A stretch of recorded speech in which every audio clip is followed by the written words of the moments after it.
675-2151 or go to the Post Restaurant.co.uk. This must be the place. The new Post Restaurant. Put your cocktail there.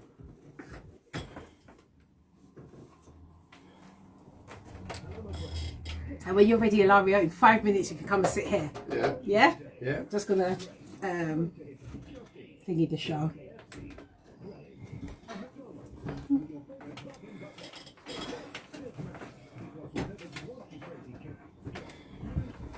There.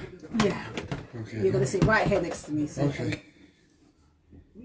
so we're online now, but it's the news. I haven't got the plug, you know. You haven't got a plug? I haven't got Do you it. need? What about? No. Wait a minute.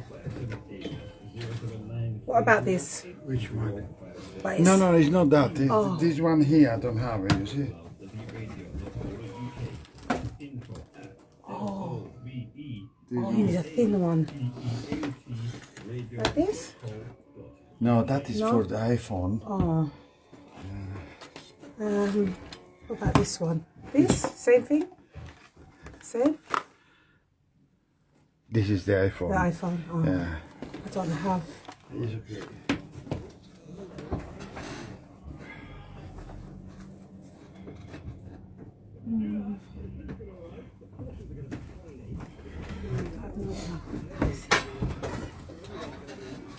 You can see it. Ah, okay.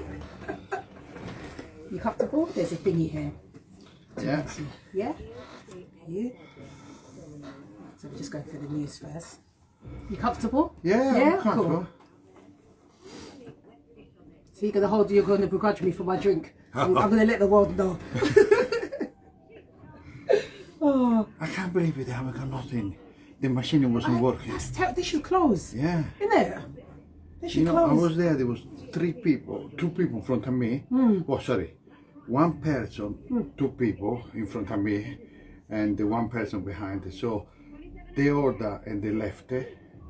I couldn't order anything, so the person behind me left too. Yeah, they should put a sign up to say there's, nothing there. And he tried to flog me cake. I said, look at me. I said, do you think I need to eating cake? It's so early in the morning as well, Oh. So what did you end up getting? Tea? Oh, green tea. Green tea. Okay. So 2 minutes. Then we'll be on to that and that.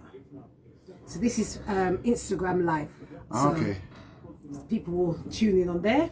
This is for the countries. Okay. Yeah. So this is going in the country. All the countries, all the 186 countries. Any country you think about is going there as soon as we. Okay. Yeah. So you can't complain about my So, drink. so you're not getting phone call in. Yeah, I'm gonna advertise for them to ring in. Yeah. Yeah. But if they don't ring in, they'll send questions on here. Yeah. Okay. Okay. We're just gonna do the news first, and then. So did you get to charge it? No. No, I do not know. I don't have no. You've only got that. Sometimes it's a charge. You haven't got nothing What to type charge. of charge? What?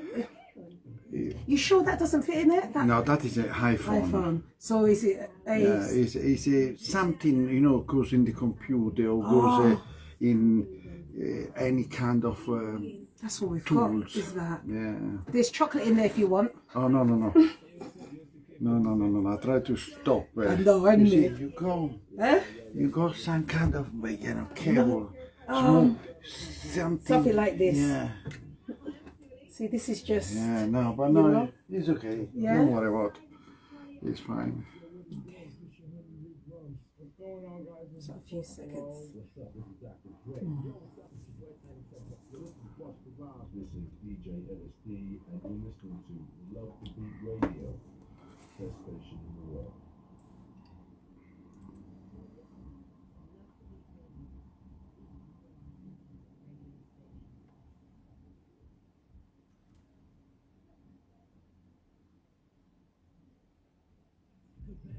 Radio station in the world.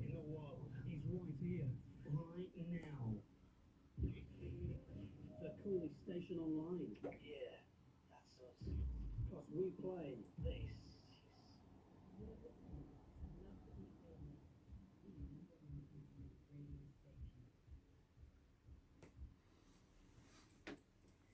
Good morning, good morning, good morning. Welcome to the Goddess Jazzy Show. How are we this morning? It's a dullish Tuesday. I've got my guest here, Ilario. He's complaining because, look, those who are online, he spit this on me. So he's making up noise about it.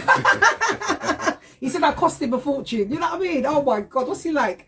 Welcome, Ilario. Thank you so much for coming. How are you? I'm very well. You good? Cold. You cold? Good, yeah. Sorry, there's no heat, but you got a hug from me. That is good. Oh dear. How you been? Yeah, I've been okay. Yeah? Yeah, of course, I've been okay. Looking forward for today. Okay. I've been thinking all week about it. Were you? Yeah, since I saw you last week. Yeah, that was lovely. Yeah. Oh my God, I could have had 10 more. You gave me. Oh, it was lovely. Ilario, for people who don't know, Ilario, he makes ice cream. He's the gelato, is that the Gelato, right? yeah. Gelato, I have to say it properly. Gelato ice cream maker, and it is just the bomb thing. Anyway, let's get to it. So my guest today, his name is Ilario help me, Ilario. Guiducci. Guiducci.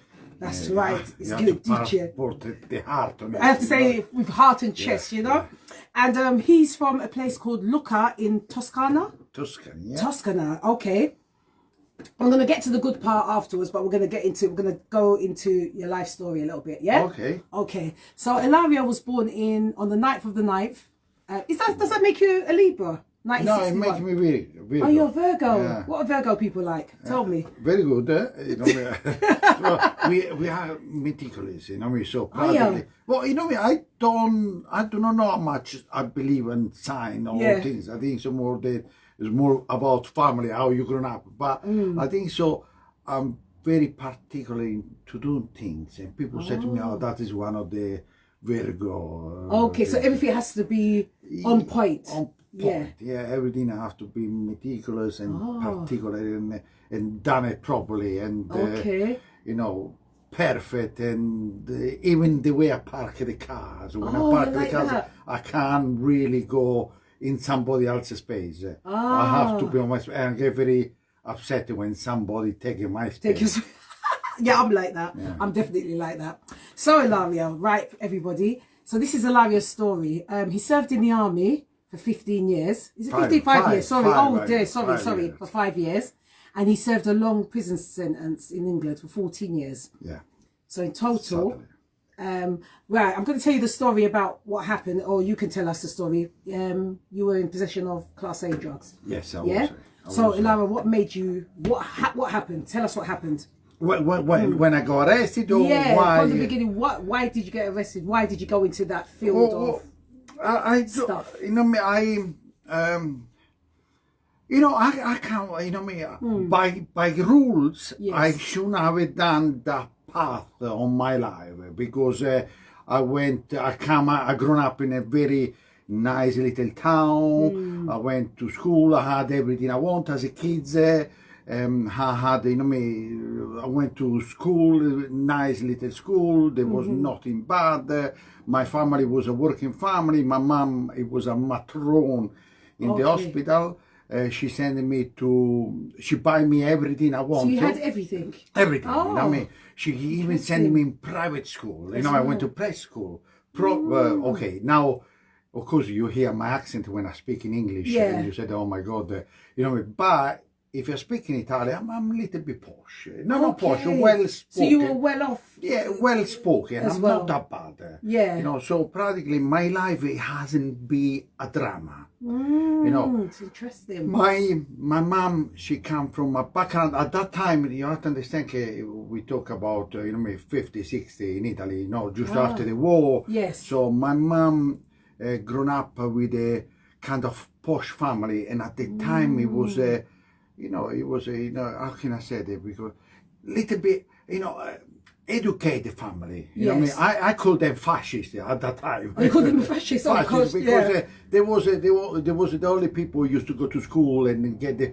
And my father come from a communist background, coming from the mountains, coming with no education at all. And after the Second World War, what's happened? My grandfather from my mom's side being given from the state a council flat, right at the top of these beautiful, nice little new buildings. And that was in Italy? That was in Italy. Okay. And my grandfather, to my father's side, being given a flat downstairs in the same building. So my mother and father met, Yes. young one, 18, you know, and I was the outcome of their meet. So they Yes. had to marry at that time. Yes. So we went in with the house. It wasn't very big. We will stay there. You know, my mom very educated. My mom going to work in the hospital. Very powerful woman she became. She knew how to speak and everything. So in my house, I grown up with not talking, shouting. So we never talk. So and I see slowly see my father become an alcoholic day by day. You see, and I was very shy as a young kid. Yes. I wasn't really. I was under the power of my mom. My mom, you know, I never been good for my mom. Doesn't matter what I used to do. Okay. You see, so practically I was trying to feel making my mom So she happy. did support you? She supported me in everything. You know, she sent it to private school. Yeah. She pay everything. So why wasn't you good for her then? What was her? I was never good enough. Oh, I see. Okay. You know, she criticized me everything I was doing. As such as, I'll give you an example. Yes. She sent me to drama school. You know, so I was in drama school. And when she was speaking, I don't know, we make this play, the school make this play. I'm part of the play. And after the play, my mom speak with the other people, the other parents or the people in the there to see the play and said, oh, how good my son he was. And look, do you see how he delivered a phrase, blah, blah, blah, blah. Proud. She's very proud. Yeah. But as soon we was in the car alone, she was criticizing me for the stuff she used to say to the other people how good I was. So she was said, oh, Lucy, you make a line mistake, you done that. You know, so, you know, I was... so that must have crushed your confidence as well, isn't it? I never was good enough for my mom.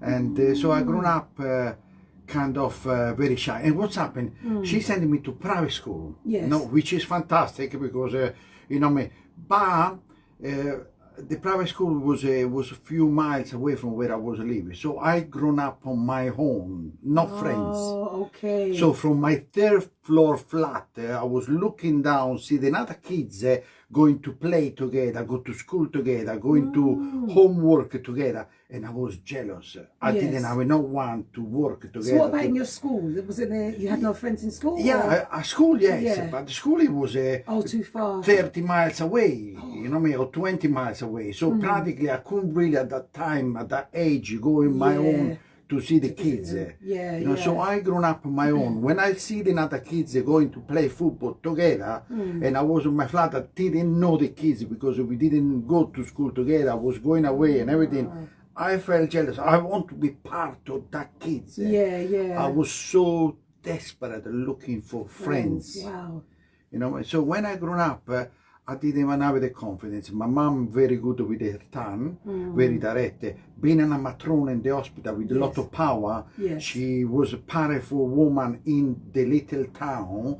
And you know, that woman in the little town, every man fancy her. Okay, and the only person who married her, my father, he becomes slowly more alcoholic. More, you know, they may have got problems which I didn't know as a young kid. Maybe, that's what I was thinking. Maybe in their childhood or something. Yeah, it was something, you know. And also, you know, I grew up by sea.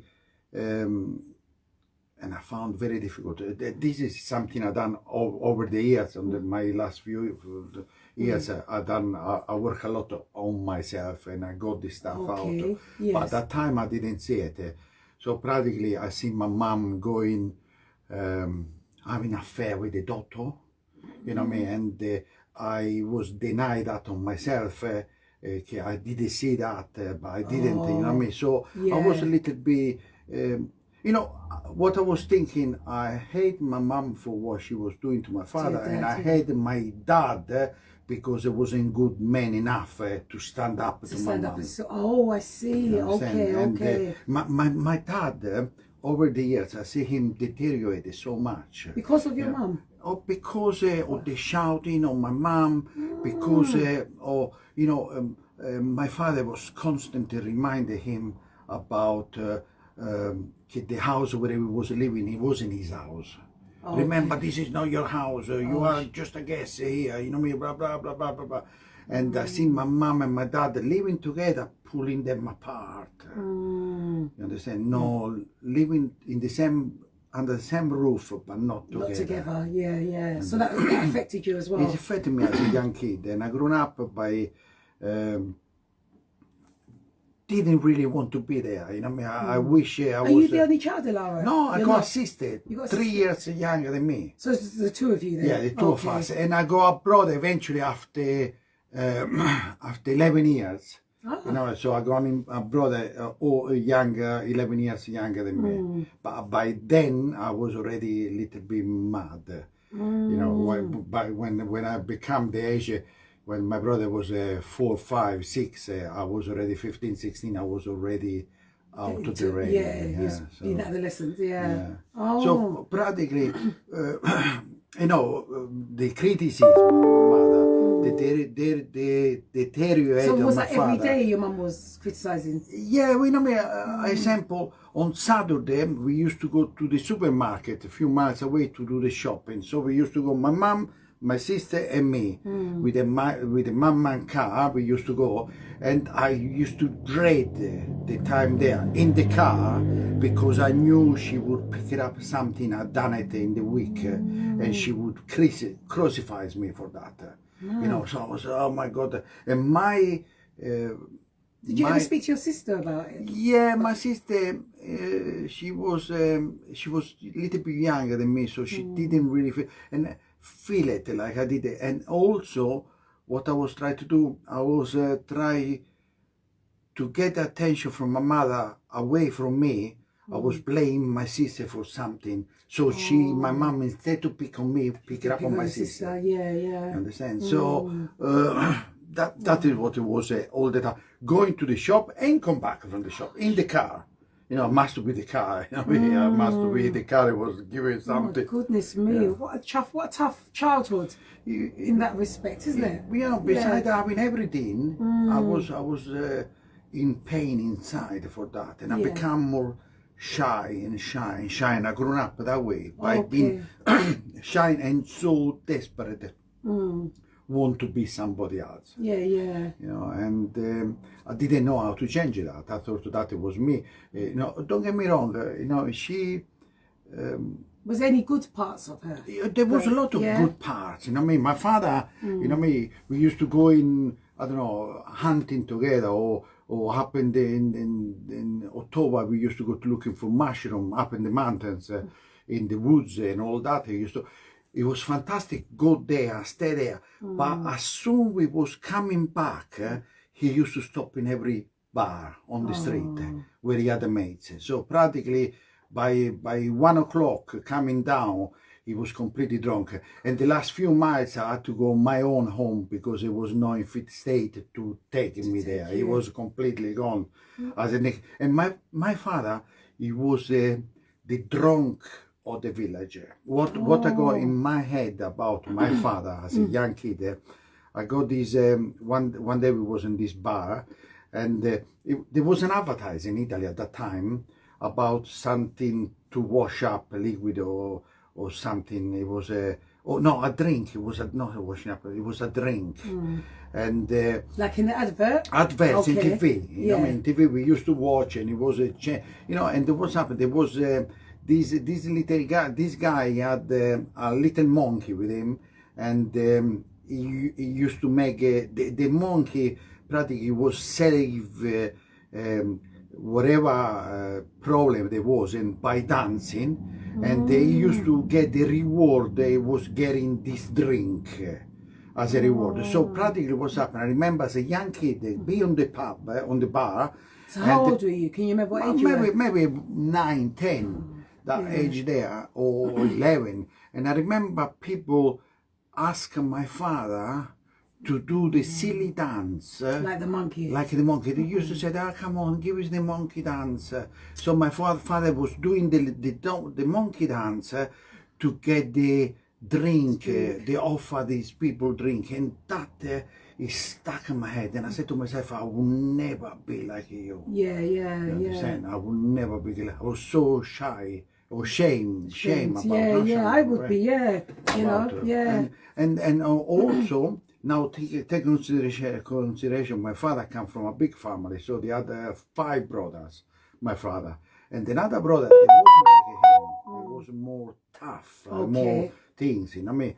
And I want to, when people used to say to me, oh, you're one of the Guiducci family, yeah, which one is your dad? I never say Gino. Oh. You know what I mean? My father's name. Yeah. I used to say Giovanni, Nello, because One of there the was the others. Faffi, the Wow. tough. You see, there was Yeah. the one more respectful. Oh, yeah, good. Say hello to Giovanni or say hello to Nello. You know what I mean? But I never Never say say him. my father's name because I knew my father was the drunk of the village. So the whole, gosh, what a way to grow up, huh? But you know what I mean? Is but I had a good little, you know what I mean, by the sea, by the things. So my life it wasn't that bad. But then what made you go, well, now I can understand what made you go the way you went. No, I was strange enough, you know, one of my uncle, Alfredo, had a land, he had a lot of grapes. Ah. You know, so practically in October, Italian family, we used to meet Friday, Saturday, Sunday, we used to go there, and all as a family all together, we used to cut the grapes. You know, you go there, you work in the morning, cut the grapes, and after, you know, the advertise of the oil, or whatever they do about Italian, where you see them sit on the table all together and stay there hours eating. So that is what we used to do in October. You know, I mean, nice weekend. We used to go to my uncle Alfredo. We used to cut the grapes, go to the table, stay there for hours.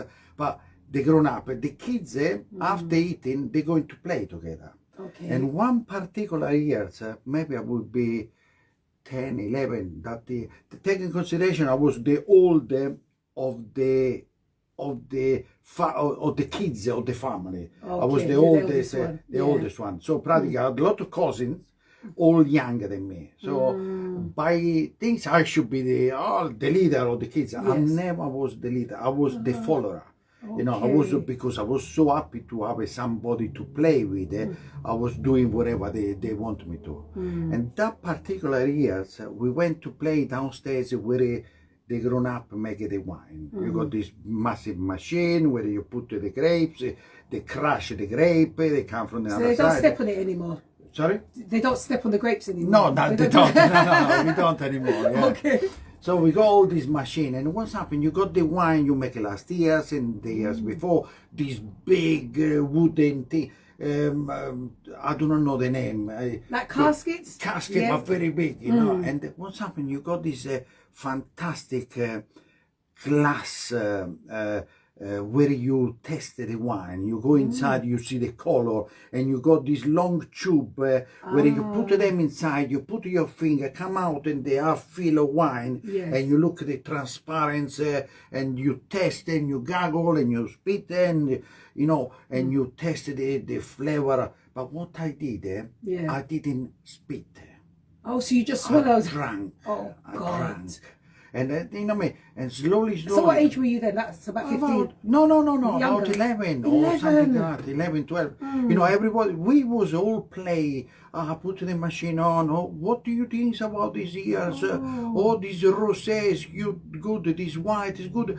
And everybody was testing it and spitting it, and I was testing it, drinking it. But what's happened, the alcohol in me, it created a reaction, you know, which I started to feel my ears burning.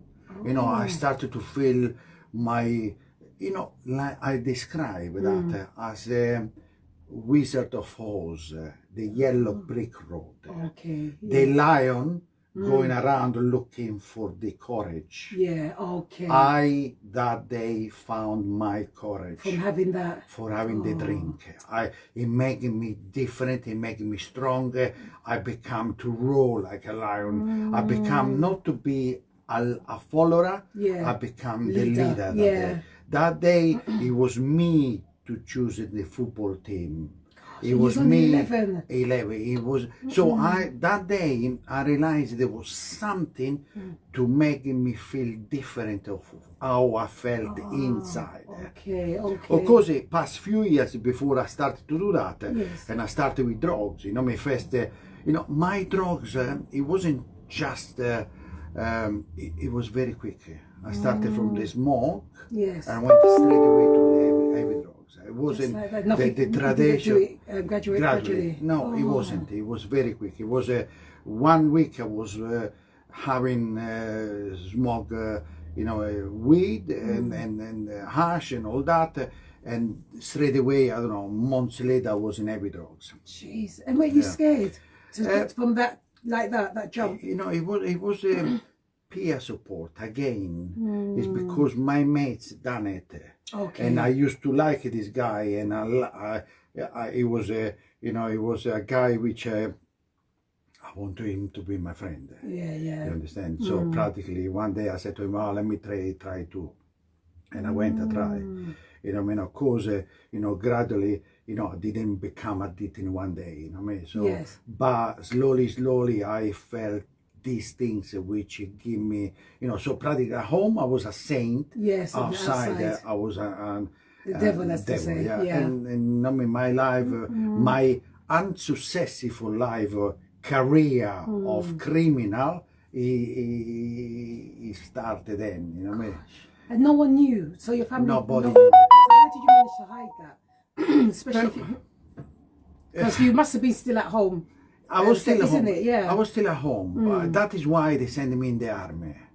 Because my life started to deteriorate very bad. And of course, I always had the nine with my mom. Yeah.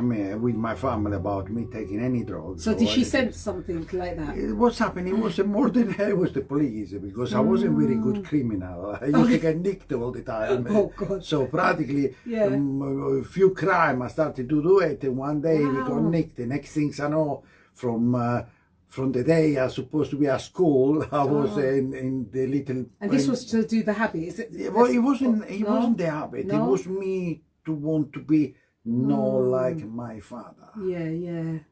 I didn't want to be a person who go to work. I was at school. I wasn't at work. But I want to be tough. I want people respect me. I want people fear me outside. I don't want nobody tell me to dance like that. Yeah, that must have been so traumatic for you as well. It was. Yeah. And so one day I found myself in this prison in Florence.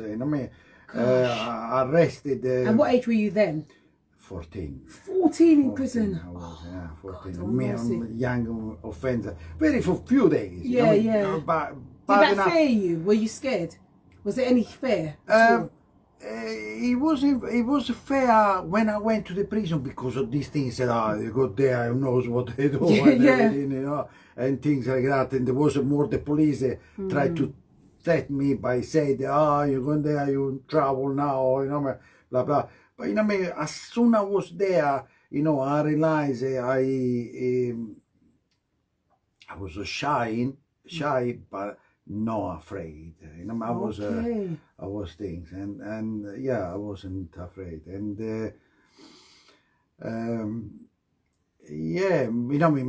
my family realized there was something wrong with me. They realized, and they found out because at that time I was going to this private school. Priest school, private school. The best education you can get in Italy. So that was strict. That must have been a strict school. Was it? It was a strict school. It was a thing. But when I got arrested, the school went in touch with my family. Said, "Oh, look, the kids doesn't come to school. It's more time he come to school, he signed the register, and we're not safe because the school it was kind of." It wasn't where you sleep, but you stay all day in the school. It was like a residential-ish school where you go home to sleep. Because it wasn't that far. But so practically they said, "Oh, look, the kids doesn't come to school. The kids come here in the morning, book the register, so it doesn't look like it's missing. Yeah. But it doesn't even make the first lesson. So it's out.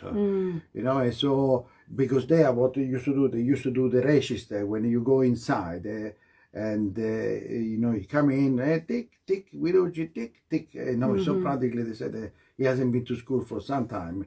And me, what I was doing, I was going there together with another guy and leave as soon we done the register. And, so can I ask you, your teacher, was that a priest? He was a priest, yeah. So priest. did you not feel that you could speak to your priest? You know, when you was feeling all the feelings you were feeling, was there no way that you could have spoken to the priest? You know, you see what is it? One other defect I got very bad is pride. Okay. I would never go at that time to say that I'm You've got this problem or something. And I was keeping hiding everything. And the fact also about my mother, you know, because it was at that school when I realized that she had an affair with somebody. When I was at that school, because one of the day, you know, of course, the banking offer didn't start straight away to say, okay, from today I go there. You know, it started few hours at a time. You know, it started, you know, like 1 year or 2 years before, or 1 year before, when we started to go to school, stay to school, and the summertime leave, I don't know, an hour before everybody else. Yes. And go into the swimming pool in the school and get away with it. And said, oh, you know what, next time we do 2 hours. So one of these days, I went, instead to go in the swimming pool, we went outside because we said, I'll go in the town and get to eat something, or eat something, sorry, get to buy sweet and something. Yeah. So we went out and I realized I see my mom's car, which I hide in, and I see her jump in this car with this daughter and going away. And I went, oh my God, was my mom, you know me. And so practically, that is when I found about my mom. I realized, you know me, and because the same man one day he decided to take me out. They was going to a town or a city near Genoa, and he said to my mom, if you want, I'll take him ilario too. And my mom said yes. I didn't know why she wanted him to take him out. But when I went home to go away with this man, I see my mom over the table at home holding hand with this man. But I didn't really click what it was. Yeah. You know, especially at a young age, till I see them to go out together on that day when on my banking off school. So practically the banking off school became slightly longer and longer and longer. And eventually when the school threw me out from the school, when I got arrested, in the last months I was going there in the morning, sign the book and leave straight away. You know me, with somebody else. So the school expelled me, and the school, well, actually didn't want me there anymore because I started to be an embarrassment, I guess. Yeah, to fight and also with the teacher. Fighting as Not well. fighting, but I was very rebel and answer them back. And you know, I was one of the students nobody wanted practically. You know, and so the school, beside how much money they was taking from my family, decided it was better for the things of the school not me to be there. So they said, oh, sorry, we don't want him the next years. So the last years I done it in the state school near to my house. You know, but even that, when I went to that school, it was just around the corner of my house. It was the last years of my school, and after that it would be college or university or whatever. The plan my mom made for me, it was me to become a doctor. Okay. And instead I become a drug, you know what I mean? What is the word there? What is the word? You see, you don't want to say drug addict. No, okay. Someone help us out. Help us out. Give us a call on 07308 895 668. You can call, text and WhatsApp. And also you can follow us on Love the Beat Radio on Facebook, Love the Beat Radio on Twitter, and I Love the Beat Radio on Instagram. Wow. I'm taken aback. I swear to you. I'm like, whew, what you've gone through for your childhood. And all you needed was someone to talk to. And you know, that was it. You know, like you said, if you think, it wasn't that bad. I mean, from your background, because I normally, I don't really want to use the word drug addict, but normally it's from people who's from a poverty and things like that.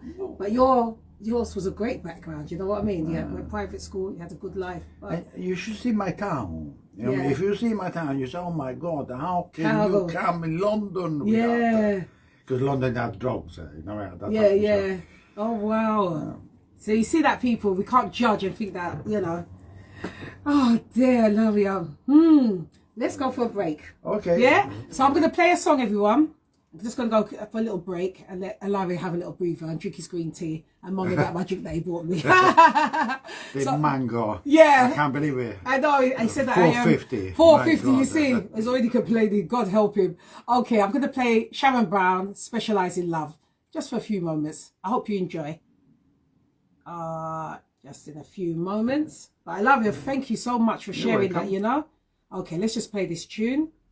Enjoy, everyone. Wow. Let's play a little tune, make you breathe a bit. Can you hear the tune? No. Yeah, you can hear it. They can hear it now. Yeah, so the volume's down now. Wow. God, I'm shocked. Jeez. Oh, no. I'm shocked because Yeah. what I'm listening to is all you needed was someone to hear you. That was it, you know? You know what? Don't get me wrong. You know me. You got some kids here growing up with no family, with no things. That's you know, what I mean. With no money and nothing. You know, no. You know me. But what I want to say, I started to banking off school. We, you know, and the rebel. When I see the kids now and answer back to the doctor, it was me. So you can see how your way was then. All right. Hello, people. Hi, thanks for joining. Thank you. Say hello, hello, people. Hello. Oh, wow. Oh my gosh. You know, that's why you mustn't judge. I always say that people mustn't judge because you just don't know someone else's background, you know. Yeah, you don't. Yeah. So after this, we'll go back and we'll still get back into it and just. Are you okay with it? Yeah, it's good because a lot of people are listening to it, and there's people out there that's probably going through what you're going through, and at least they know that they're not alone in that respect, you know. Yeah. Sure. And to know that you came from a good background and you can still end up like that, you know. You only hear the bad parts. Yeah, I know. How's your tea? Yeah, but good. It's making me walk. Yeah, this is cheap. Yeah, this is definitely cheap. Oh, don't be like that. I can't believe it. God, I can't believe it. I thought that's why I said to you, any juice drink, like an apple juice or something like that. They don't have. They don't have that either. They go. You know, again now I'm completely different. You know, I don't like fizzy drink. You know, I don't like Coca-Cola. Fun, all these big things. You know, not because of the fizzy drink. It's because I'm against the standard. You know, the Coca-Cola, the multi-cold. You know, I'm really. And because you're quite natural with what you make, isn't it? Yeah. Yeah, you're natural good. I should make a ginger beer. Remember I told you I'd make a ginger beer? I will. Okay. Yeah, homemade one. Yeah, Jamaican one. I will. Yeah, just play this out. I'm sorry. You take it like that. Sorry. Yeah, no, that's all right. Just hi. Hello. My lovely guest Ilario from Italy. Fabulous. And it's called Toscana. And your surname is what? Guiducci. You have to put the heart in it. Yeah. Guiducci. Yeah, look, you sound like Italian. Okay, I'm going to say it again. I'm native from Italy. Well, I'm going to pronounce that again. Right. Let me take this off. So that was just welcome back to the Goddess Jazzy Show. That was just a short break that me and Ilario had. And he said I pronounced his name right. Hear me. It is, say it again. Guiducci. Yeah. And I have to say it with chest. Guiducci. It sounded like Italian. Does it sound like an Italian? The black Italian? Yeah, black Italian. Oh, thank you for sharing this though. So now you went onto the hard drug journey. Yeah, well, what's happened? My family realized there was something wrong with me. You know what I mean? So they didn't know what to do. They didn't think they know the school because now by the time I went to the last normal school, I was become every teachers. You know what I mean? And there was a complaint about me. So at that time, what age were you then? 15. So it was 15 then, 15, okay. Yeah. I'm just trying to gauge all the No, ages it was that 15. And I became kind of a little bit nightmare. So practically they didn't know what to do. and in Italy at the time you had the service, the military service to do it. So at 16, you're going to do the first check. They check you out if you are fit to serve. And at 17, you started the army. Yes. 1 year, so you have to donate 1 year to the government. So that's everyone. Everybody. Yeah? They used to do. Now it changed. I think so. But yeah, and what's happened? So when I went around with the people, my mom went to doctors and professional and shrink and everything, see what was wrong with me, and taking consideration, I deny, because I become a very bad liar or liar. Everything in our home, I was a saint. Yes. Outside, it come. But see, my mother said, my mother believed so much in the way I was denying about, or she wanted to believe me, not because she believed it, but because it was easy for her to believe me than the teachers. And the teachers, yeah. And the professional and everything. And anyway, I went to do the test, the army checkup, and she got me to sign up. She kind of forced me to sign up. Were you scared at that stage? No, I wasn't. No? I really want to get away from the house. I have to say. You weren't scared of the army life? What would have happened? I mean, you did have no expectations of fear in the army. No, what's happened? It wasn't the army. Outside the house, I become a bad guy. Okay. Out of the house. Okay, so practically I want to be in the house as less as possible. Right. So the army, I said, I go to the army and I will sort them out. And from the first day I went in the army, you got these things about the people old, do you the bully, and you went through the bully and become through, and you become the bully after when you are old in the army, and thinks that there is some kind of jealousy. Jealousy. Hierarchy. Yes, yeah. hierarchy. So the more time you're in the army and more you got the power. It didn't work with me. I come there and straight away from the, when you made your mark. Yeah, when I take drugs, I become another person. Okay. I'm very for to everyone. I'm challenger. I think even the offices in the barracks where they sending me. Were you still taking drugs in the as what's well? happened? I was taking drugs. Now my drugs have become more habit than no. Of course I wasn't yet having the habit as a clacking after when you haven't got any or anything. So, yes. I was still taking, but I was still. At the end of the week, taking the heavy drugs. So how did you manage to get that in there? That's the thing about it. How did you manage? I use my bullying also in the army too. Did you? I become. They was looking for somebody to patrol the other people in the army. Yeah. To become some kind of as a service. MP, which is military police, and I do not know how I found my way to become one of them. Yeah. So practically I used to go in the town where the barracks was, when the other soldier go out on him leave for 2 or 3 hours, and I become to patrol in the area, and the other army people around, I used to kind of, what is the word? Not bully. Like I was taking money from them. If you want to be, you want to stay out, you pay me. Okay. And then that I was paying my habit.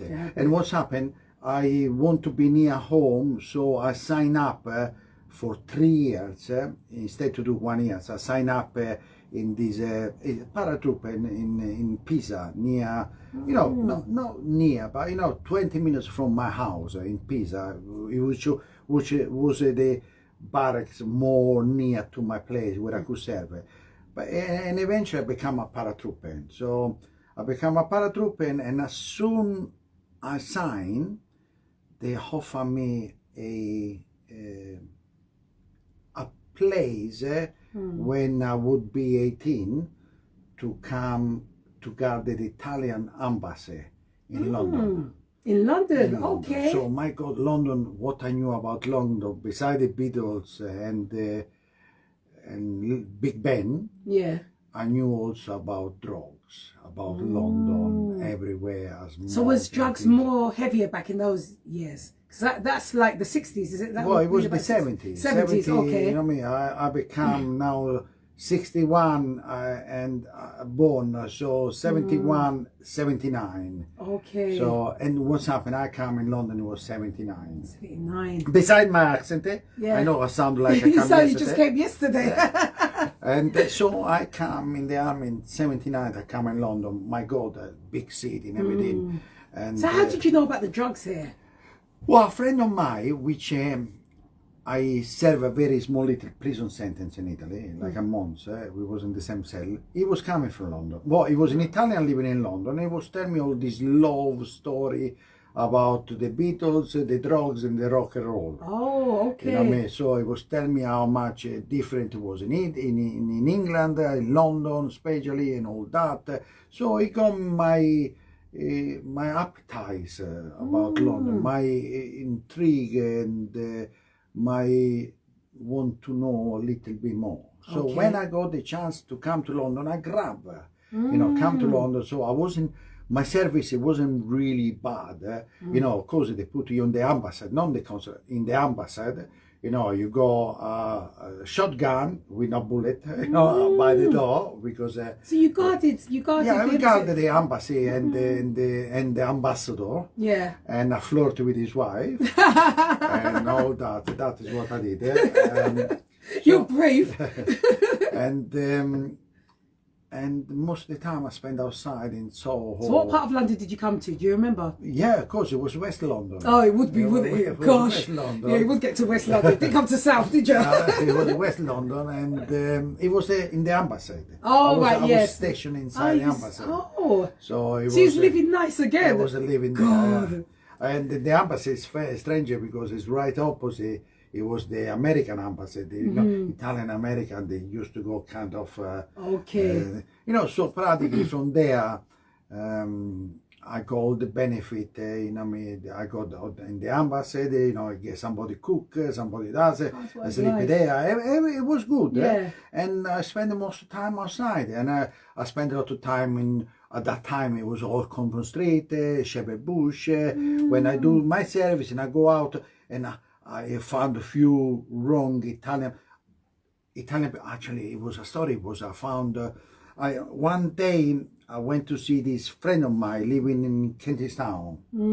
I used to live there years ago. I used to go in this Leighton Road, and they used to be on this little council flat. So we used to go there smoking together and all this time. Of course, I was doing heavy drugs time to time, but it was weed or hash at the time more. I was, of course, it was the trip, it was the acid and all that. And I was a rubbish bin. Everything in check inside, I take it. He was taking, yeah. But it sounded like you had no fear of the after effects of what these would have done to you. I never had anything, Mm. And I went and one day I passed the shop.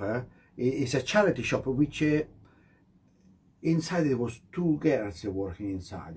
Beautiful. Every time I pass there, I look and say, oh, I try to smile. They blank me completely. Oh, God. And all that. And so one day I passed the shop. It was about 9, 10 o'clock.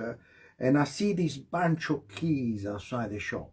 And I pick it up and I see, oh, this is keys of the shop. You know what I mean? So, but it wasn't on the door, it was on the shutter of the shop. So practically they put the shutter and so I said to myself, this is a good excuse tomorrow to go there and say hello to these girls. Oh, right. Okay, get an excuse. So I went there, the next day I finished my service, come out, get into the shop, come to Kentish Town, walk there, the shop is open. I walk inside and I say to them, excuse me no speak English. And one of them in Italian, she said to me, hello, are you Italian? I said, yeah. She said, I'm Italian too. So I started to speak with them. Yeah. And I started to dance. We became friends. And I found out there was time to time recreation drugs heavy drugs. So it was good because at that point I didn't really know yet where to buy the heavy drugs. I know a lot of smoking drugs, not that. You didn't know that I level. didn't know the level. So practically there was the gate of me started to know where to buy proper drugs, you know what I mean? And I was willing and dealing, you know what I mean? After them I found out I had a few quid, so I started to buy and sell it, you know what I mean? And because of my army background, I became kind of unfair. I didn't have enough fear. Okay, yeah. I was just thinking, you don't seem as though there was no fear. There was no fear. And did you ever have any side effects from the drugs? From the drugs, not particularly. No, never had any. Except when I didn't have any. So I started to, you know, but not really bad as my feeling sick. No, nothing like that. Never. Wow. No. You're brave though, because I don't know how I would try something and not. No. But then I knew it how to use it, and of course my drugs went heavy and heavy and heavy, and I became more and more. When I started dealing, you know, slowly I started to do dealing in Kyrgyzstan with these people. First it was hash, and straight away it was class A, you know, and I was dealing, and of course you got some kind of criminality behind that, which is worse, you know, with everything. So you have to be on your toes and making sure. So you were still working for the embassy when you was on the hunt? Yes, I was working for the embassy when I was on hard drugs and selling drugs, because the selling became hard, and I started to become more money, making more money. Understand? And after that, it became 80, 81, 82, and something happened, which we had to, on the army ways, we had to move. In the meantime, I met these girls, this woman from Welsh, who was Newport, and young, well, my age, younger than me, just 1 year, Sam. And Sue, not Sam is my daughter, Samantha is the daughter. Sue, which is, she became pregnant with Samantha. Oh, okay. So I had, she was pregnant. But just before that, when I was out with these girls, I just to make me thought about, you know, something happened, and we had to leave the embassy in London, and we got stationed in Beirut. Oh, it was 1982. My God! Tell me you were scared then.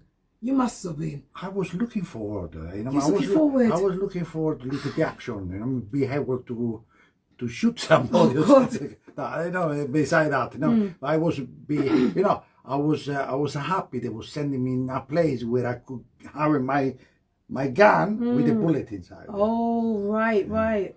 Instead, we went down there. They stick it with the gun, but it didn't give it a bullet. So you were trained to use the gun as well? Yeah, well, I was trained. I'd done the army, you know what I mean? So that is what the training. So practically one day in the second week I was there. Beautiful city. Was a little bit deteriorated, the city, and next things I know, I wake up. I was in the street. I couldn't hear anything. So, I was bleeding from my arms, from my, what is the word?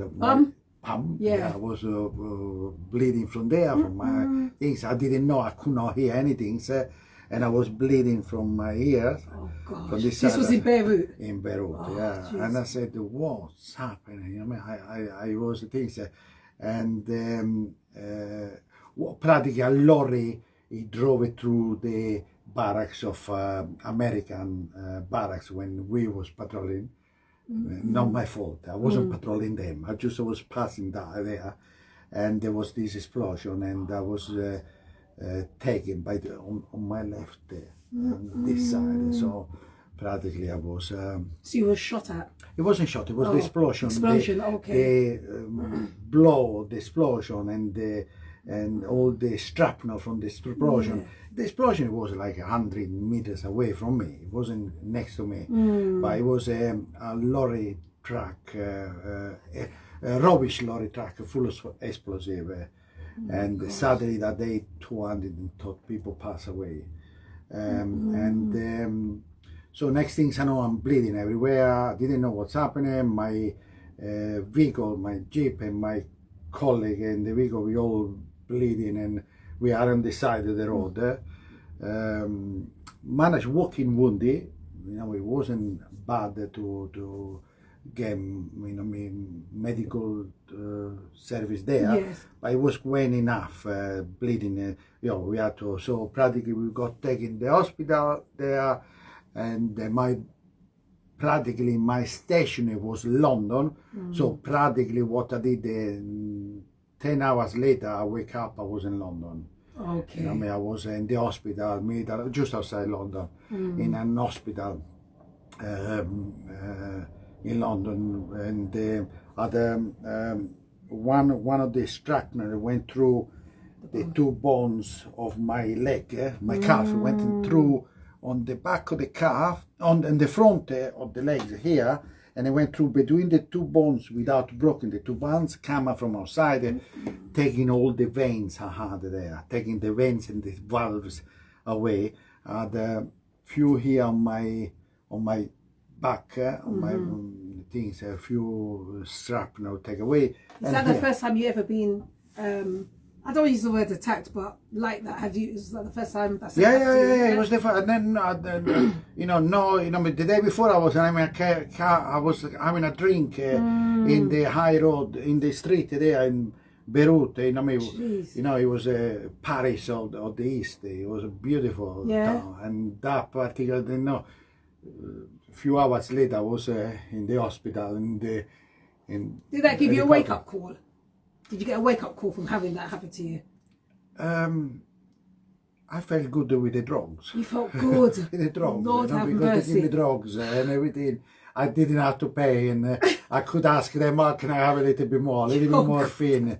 Give me the one. Oh, you've been paid, yeah. Oh, God. So, it's funny, we can laugh about it now, but I mean, at the time, my God. Did you not have the fear of losing your life? That's the question. I don't think so. I did. I don't know. I felt like invincible. Yeah. I felt like gosh. It wasn't me. I felt like nothing could touch me. Tell you the truth. I didn't even thinking about me die or anything. So. No. I really thought. I walk away. My leg, I didn't even see my leg. I walk away. Yeah. I was, the vein on my leg, they're gone. The valves in the back, it was bleeding everywhere. And I walk out, I was looking what's happening, things. I said, oh my God, till eventually I pass out. The shock, somebody, I wake up and I didn't even know I wasn't in London. I thought I was still down there, and so practically I finished my service here. Okay. And my family come to see me, everything was okay. My mother came to London, she was devastated, everybody was upset and everything. And Sue also came to see me, and by coming to see me too many times in the hospital, is that she got pregnant. She got pregnant, wow. And that's who you got the daughter with now? Yes. Oh, yeah, okay. And she's 40 years now. Yeah. She's 40 years old, yeah. Oh, bless. God, yeah. So, and are you still with Sue? No, she, sadly, me and Sue, we led a life after when I go finish the service and everything, I come back in London, we there and everything, so we led a bad life on drugs. Okay, and that time it come, new drugs. Drugs who stay for a long time. There was here before, but in new form. We started more smoking these kind of drugs, and it practically done our lungs so much, especially her lungs, because we started to lead this life of the only things I knew to do it was the army or selling drugs. Selling drugs, yeah. So practically I started selling drugs in London when I finished the army full time. And Sue was with me at that time all the time. So eventually when I went to prison, I went away, she carried on in her own, and her lungs eventually collapsed by The news. So, have a little break. That's the news. Okay. So Yeah. Ah, that's good, huh? Well, good, but wow, shocking. So still understand? It's okay. Yeah, no, it's good, yeah, it's good. As in, it's truthful, you know what I mean? There's no... Hello again. Thanks for tuning in. Hi, everyone. Oh, sometimes I forget about that. Yeah, no, I haven't. That's why I've been looking like that, yeah. No. How you feeling? Yeah, I'm feeling okay. Yeah. Thank you so much for sharing this. Like I said, you're touching someone's heart out there, you know? Well, Yeah. that is why I try to bring that out. Yeah. Just for asking, is that good? Or not? It's lovely. It's worth the £6. Okay. The £4. The £4. Oh dear. But this is good too. Actually. Yeah? But that's a shame that they... how can you not have these things and people are going to work and everything? It's terrible. It's bad. They should close it down. They should, because because you're giving false information and people are coming in for coffee. And I whatever, understand something happened and it broke something. No, yeah, but put a sign up, isn't it? Is that all? He did well. Nice little things. Nice little one, isn't it? He's done well. Yeah. Shout out to Ed. Yeah, he owns this. And there's 30 presenters here, so it's 24 hours. Oh. Yeah. So I'm the morning one. There'll be an afternoon one. But before you, there was nobody here. I think. Before I started. Yeah, there was. I think there was a breakfast person. Yeah, but they might. Because I come to ring. Nobody. This morning, no. 8 o'clock. I told you. Why are you coming there early? I know. But it's good that you cold reached there. there. Were you? I was cold. Was it cold? I Oh, thought sorry. I come with the things. There. Oh, and, sorry. When I come in, I thought yesterday was such a beautiful day. So and did I, everything. and now it's like mad. When I come out this morning, I said, "Oh, okay." I didn't even put my gloves. Gloves on, yeah. You done well. I've got to let the viewers know that you rode a, what's that, a moped? Moped, Okay. a scooter. Scooter. You're really brave, man. Yeah. But you know, it's fantastic. Come with moped. Okay, what's happened? A month and a half ago, I had a dog. So he used to come with me everywhere I goes, and he passed away. Oh, so sorry. Since it's okay. Since he passed away, well, actually was devastated. Yeah, because it's like a baby, isn't it? So much. Yeah. You cannot believe how bad that was. I can imagine. I've got birds, and if they die, I'll cry my eyes out. I was so upset. Yeah. Bob, his name is. Oh. It was. Was it of age why it died? Was it? What's happened? When it was, I live in Primorossi. I know. Okay. Yeah, we'll let them know. In a house like that, 3 floors. I'm coming to your house, you know. I mean, I go on the roof. We're building the bedroom, and on top of the bedroom. Wait until we get online. Hold on. I have to let people know where this man is living. Not your dress, but you know, because I have to come there. I love Primrose Hill. Loved it for my youth. Yeah, it's just so pretty, you know. And look at the park. Yeah. For the roof. Have you got them? Oh. For the roof. And what's How you just give me a room there just for one night? What's happened on when I go upstairs? Yeah. I can in the morning. I wake up by the what's it called? The monkey? No. The monkey. What's it called? The parrot. No, the monkey. You got monkeys? No, not me. Oh. The zoo. Oh, this Regent's Park, Regent Zoo. You got Regent's, isn't What's it? it called? The monkey, the one making a noise. That one, the chimpanzee. No chimpanzee. Gorilla. No, gorilla. the small, half white, a little cartoon stripe. Oh, gosh. The gibbons. Oh, the gibbons. The gibbons. I wake up by the gibbons. Oh. Okay. In the roof, when I go there, and the sun, depending how the wind blows, I can hear the lion roar. I'm coming to your house, Ilario. I'll tell you that. You can't not open that door for me. I mean it. When's your next barbecue? I'm coming. Oh. Right, we're going to go in 1 more minute. Hello again, everyone. Sorry I can't answer you all, but you can see us. Oh, thank you for sharing that. We're going to go into what you do, like the ice cream and all that. You want to finish about the you want more to go on to that? Yeah, about yeah, the prison. let's go. We needed to say about the prison. Okay, yeah, cool, yeah. About my madness and okay, yes. I went away. Yes. Okay, let's chop that in because we've got an hour. Okay, so before we finish, we chop that in. Okay. Yeah. Yep. Just.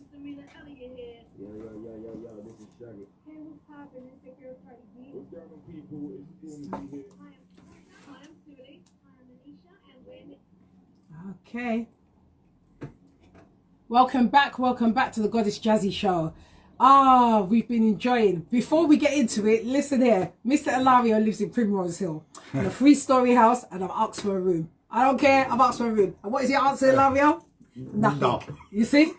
Typical. Can't take them nowhere. Especially if you drink and stuff. Oh yeah, like he's that. been complaining about this drink that he's £4 bought me. drink. Look. £4, look. For the people live, look.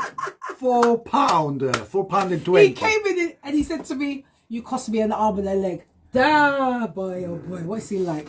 Anyway, so we're gonna continue about the next stage of Ilario's life with being in the prison. That was in England, isn't it now? Yeah. Yeah. Well, what's happened when I come out of the army and I come back and I went, the only things I knew it was selling drugs.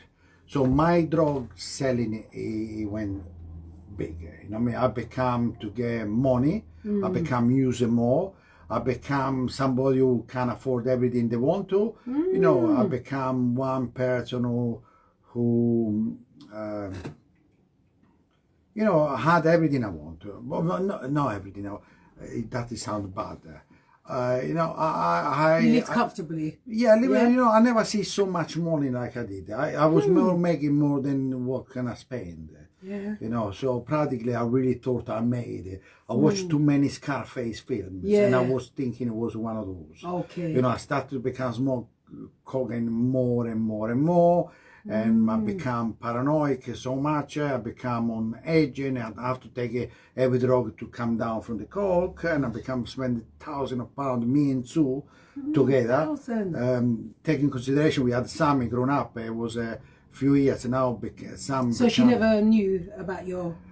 No, she never. She well, you know, me like my mom never knew about me knowing. You know, me I think so. Sammy, she knew more than what she wanted to think about. Okay. You know, I get arrested a few times over the years, but not really, you know, my 6 months and get out because of solicitor and because no witness or whatever, you know what I mean, because it was never my fault, you know what I mean. Every time I was guilty, but I managed to pop the law to get away with it. Eventually, one night I got arrested, full whack, and they found several kilos of heavy drugs. In the house? All around, you know, in the house belonged to me, on warehouse. They found me with quite a lot of money on me. They found a bank account with a lot of money. And they found practically, you know me, I went away. And 87, you know, 1987. I got sentenced to 14 years of prisons. And Sammy was 6, 7.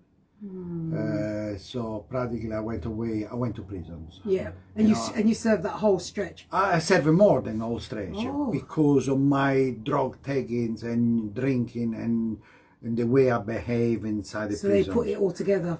Well, yeah, I keep losing time. You know, I mean, such as you know, I try to escape from the van going to court. And I jump, I managed to went on the roof of the van and I jump. From the prison van? From the prison van, Oh the my white God. box. Yeah. They got an escape hatch on the top. Jesus. So practically, when I was in the So prison. were you cuffed? No, they don't cuff you. They come in the prison, they pick you up. But when I was in the prison waiting for the van to pick me up, I see one of these doors which close themselves. They got these sticks. You know, to make it this is in the shut. 80s as well. Yeah, okay. So I take one of these sticks. When I was in the van with one of these sticks, I opened the roof. The alarm went in the van. I jump on the roof. I see a car next to it because it was a traffic light. When the alarm went on, the van had to move to things. And I jump from the top of the van to the car under when the traffic light changed. So practically the car under me moved and I managed to put 1 foot in the roof, but when it was moving, so I went down and I broke my other foot. So I got captured straight away. So my escapee was was so good.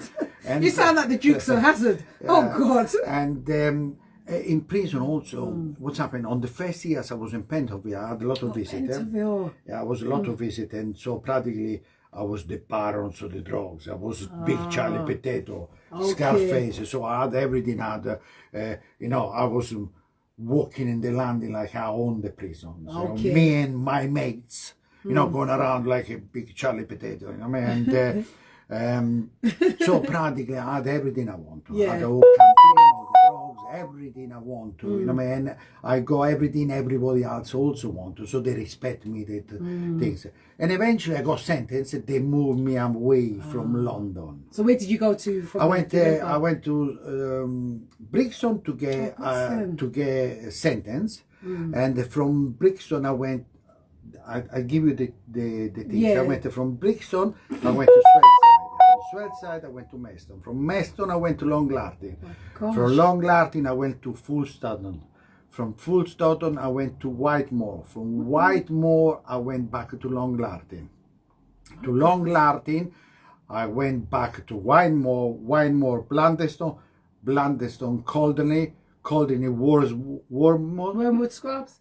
And released from there. My goodness. Yeah. So practically, what's happened when I got sentenced? That is when my problem started in prison. Because before I had a lot of drugs. Yeah. But soon the day I got sentenced, the next day, my first visit, she come to visit me. She didn't bring me anything. And next day I got sent away from there. I got sent to They opened this, not Blandeston, sorry, Sweldside. They opened this new prison called Sweldside. So they said, oh, we send you by the sea, it would be good, plenty of space, more free. So they sent me there. And there, everybody knew me as a typical, oh, look, that is the guy with the drugs from Pentonville, from Brixton, look. Word got around. The voice go around, oh, that is Big Charlie Potato, the Italian mafia from London and all that. You know, you got Del Padrino, and so practically at first I had a lot of respect. And so practically when I was going around asking for people for drugs, because by then I had an habit in prison too, and I had to support that habit. So the habit must have been real bad then. Yeah, it was bad. You know, but you know, the prison habit is never bad like outside. Outside it was bad. The habit outside it was bad. You know, but eventually in prison, because you don't use it so much, like things, and you get, you know, so it wasn't that bad like outside. My habit already went down, but it was an habit. Again, as a word habit, I want to use every day. You know what I mean? And so practically, if it wasn't the drugs, it was the booze, or if it wasn't the booze. But you see what is it? With the booze, I become violent. You know, when I drink, with the drugs, I'm a little bit Scarface. Yeah. With the booze on top, I become, you know me, like an animal. Yeah, like an animal. I am very not look anyone. Doesn't matter if you got uniform or not. You know, doesn't matter if you tell me to come on, it's time for you to bang it up. As a prison officer, I knock them out because I think so. They haven't got the right to talk with me that way. I decided when to bang up. So that is got me in trouble in prison. I spent a lot of time in the choker or on the cell. Not in the cell, in the block. Okay. Called the choker. You know, is that the what they call solitary? Solitary confinement. That is it. Yeah, it's called the block. It's called.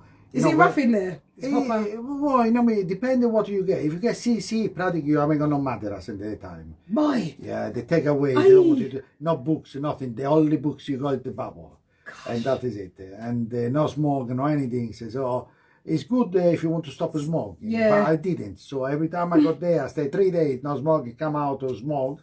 He gave me the same bars. So practically, that is what was my prisons. Okay. All over the years. Wow. And you know, I remember me being moved because what's happened? I want to use, but I don't want to pay for yesterday drugs. So practically, I'm very charming. My accent is charming. I'm very good. Fresh. I'm going around and I said, come on, you're my mates. I give you the money this week. My canteen there, I give you 5. You want many? You want 5 phone card? I give you 6, and you believe me. Yeah. And you give me the drugs. But when it come canteen day, the last things are things with this phone card I got is to pay you. Yeah. Because I already done it. I never pay for something I already use. So practically, I got the fight. So I fight you if you want to. Otherwise, just to swallow and go away with it, and nothing will happen. Otherwise, we in the ground having a punch up. Wow. So that is what I did all over Yeah. in prison. Of course, not every fight went my way. You know what I mean? So eventually, I got black eyes. I got there, and but most of the time it was me. What's happening? If I behave mad enough for the people to fear me, nobody would to confront me. Yeah. You know what I mean? So practically, if I was an argument with the officers there, I didn't have an argument. I go there and smash the office. So practically, the another inmate said, "Oh, that is not nuts." Yeah. So they be. Sorry about that. No, that's all right. So they will just leave you alone. Yeah. So that is what I did. But not all the time they leave you alone. Example, when I was in Sweldside, where is that? Is that outside? Sweldside is in Aloshepi. Sheppy. Yeah. They really moved you, innit? Yeah. Well, I went from. I forgot to say Frankland. That is my best prison. Frankland. That is up in Newcastle. You know, I mean, Durham country. My goodness me. So I went to Sweldside, and everybody knew me as the big Charlie Potato London. So I had a lot of things given. First, as a welcome, they give you free, and after, when they wasn't giving me free, I was going to ask. I said, my next visit I pay you. My next visit never come. Never come. Gosh. So practically, eventually, one day, this guy said to me, "Italian, what's happening with my money?" I owe him a couple £100. And I said, my next visit. But he said, 6 months it went past since my next visit. 6 months you tell me things. And if you challenge me, I react. And at that time, I still do it today, but not in that way. Yeah. You know what I mean? So practically I done something there which got him in hospital, and it got me moved from there to another prison. You know what I mean? And that is what I did. You know what I mean? I was going in new prison, get everybody asking, promise to 10, 20 people. When it was too many, I fight with one or two, or I fight with the officers, whatever, I can move another prison. Okay. And I can move another prison. And one day there was the riot in, I don't know if you remember, in Liverpool, Strange-Way prison. I remember. What's happened, I get moved at that time, just a little bit after. I get moved. They're the ones who are outside the prison, isn't it? With the signage and stuff like that. I remember watching they sent me to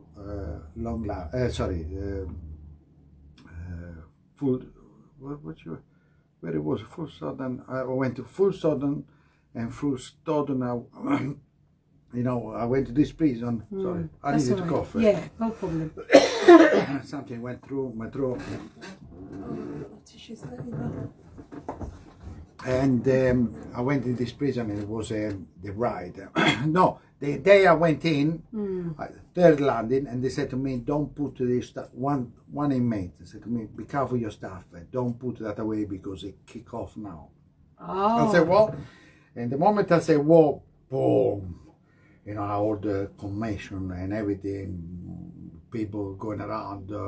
Taking officers, or prison officers running away and everything. So my first thought, it was, oh my God, when I see the situation, how it's happened, and the prison officers... Because they were trying to escape, if I remember. Yeah, from but this it wasn't. This was just right, and they talk off about the condition of the prisons. Yeah, but what I did, I went to the medical room. I went in the medical room, tried to open the medical room, which I opened after 2 days or 1.5 days. I went inside and I started taking medicine and everything, barbiturates, stains, sleeping tablets, drugs, Valium, and everything I took. I filled my pocket. It was all immense. Okay, yeah. But no, I took also. You took as well. And when I was out of my nut, what I decided, I said, oh, you know what? I never see a roof. Let me go on the roof. So I went up in the roof, all out of my nut. Now everybody got balaclava. Come on, yeah. I was the only one going out. Oh, you know, we saw newspaper. Yeah. My page. So I ended up got sentenced for that extra. And that, what year was that? I remember watching that on the news. yeah, I remember it was a big thing. They had the sign up, and everyone was on the roof and everything. It was madness. Yeah. You know? And by my drug take, it wasn't, you know, it was things. It was madness.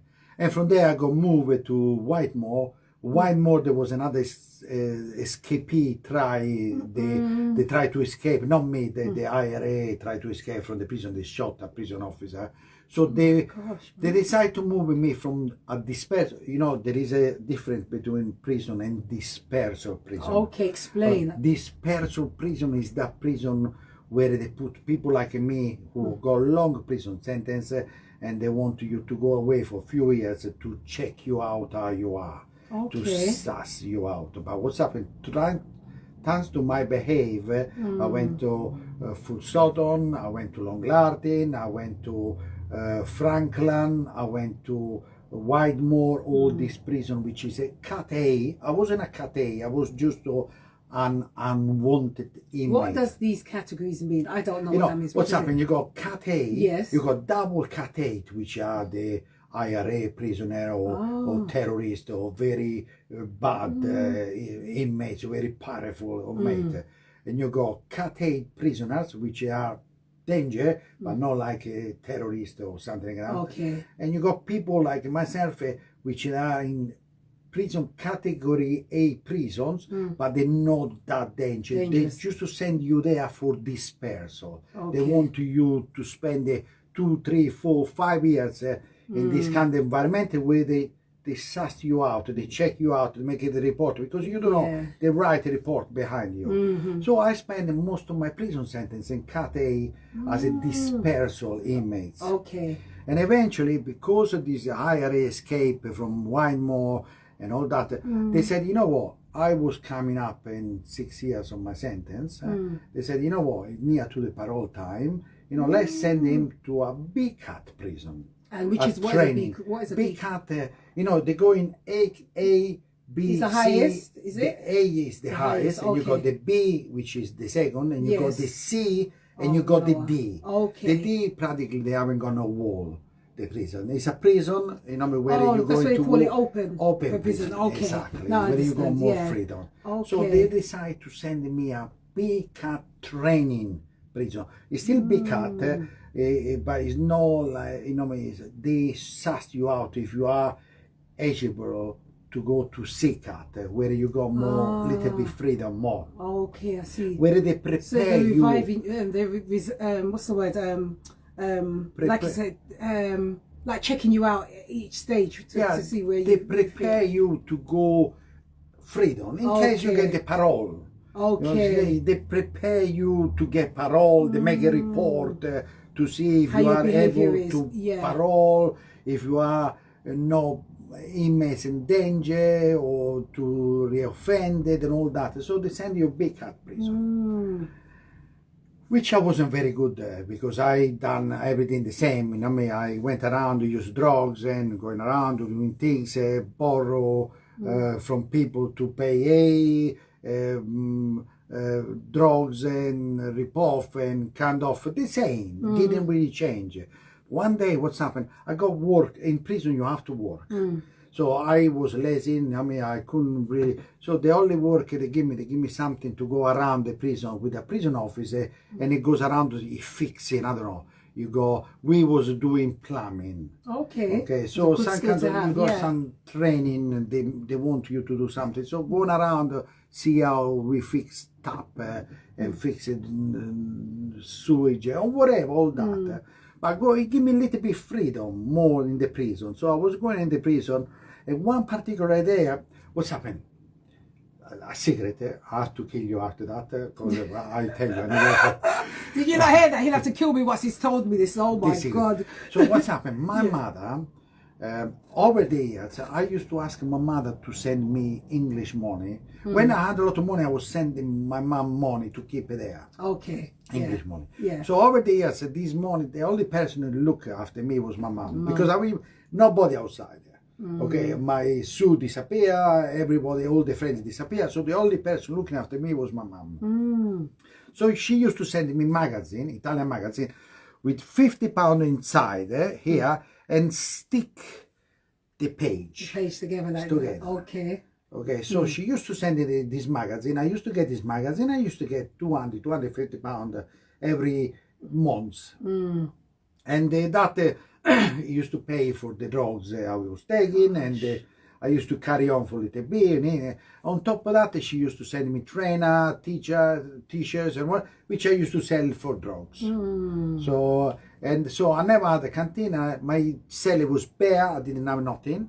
And I didn't have, I was wearing prison clothes around, prison shoes, prison everything, and I was practically one of these low-life prisoners inside there, with nobody outside there. Besides the 250 pounds, not a lot of people got that, you know, to be sent there. I had 250 pounds, but it was going the first week. Gosh. You know. Wow. So practically that was how my prison sentence was.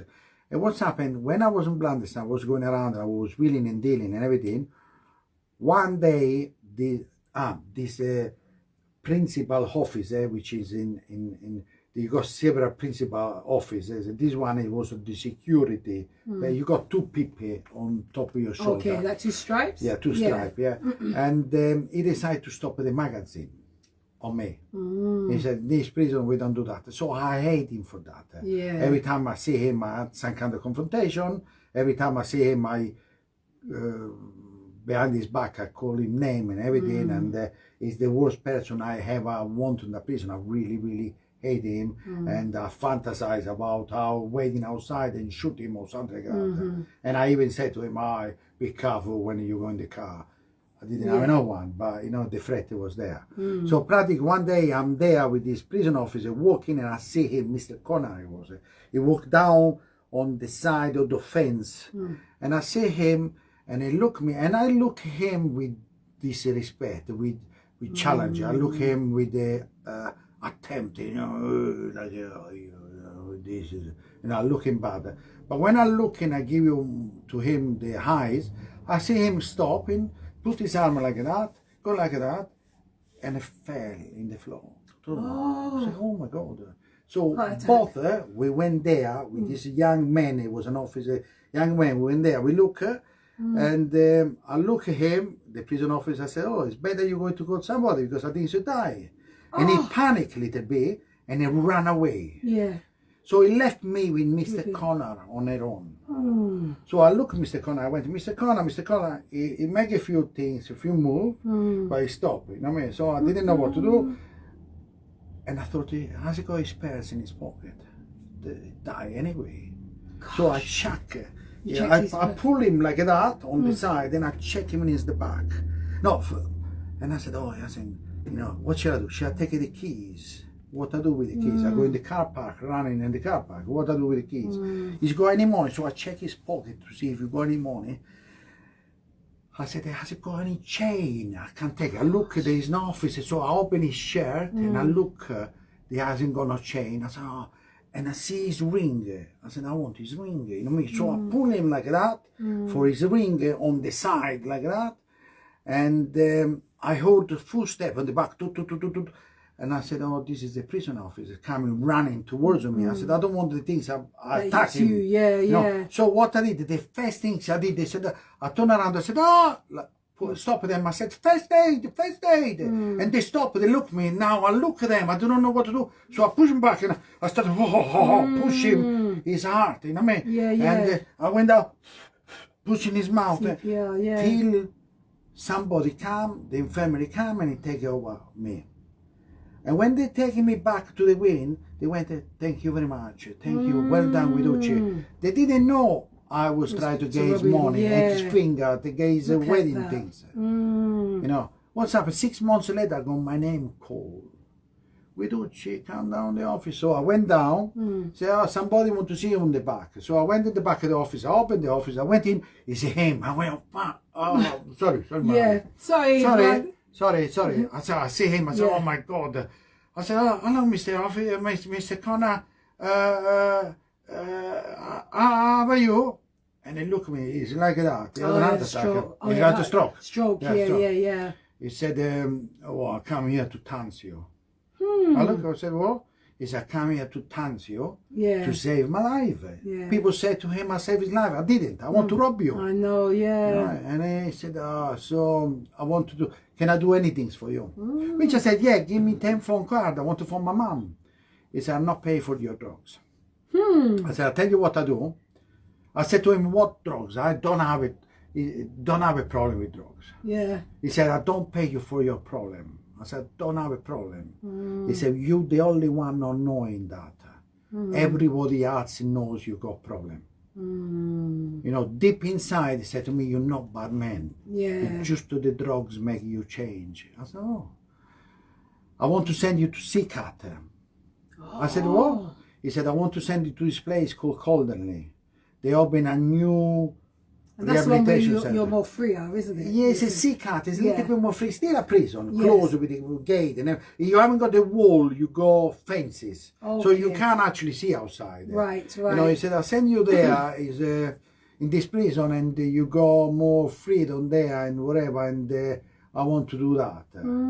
I said, oh, you know what I mean? He said, by your record, you will never go to CCAT.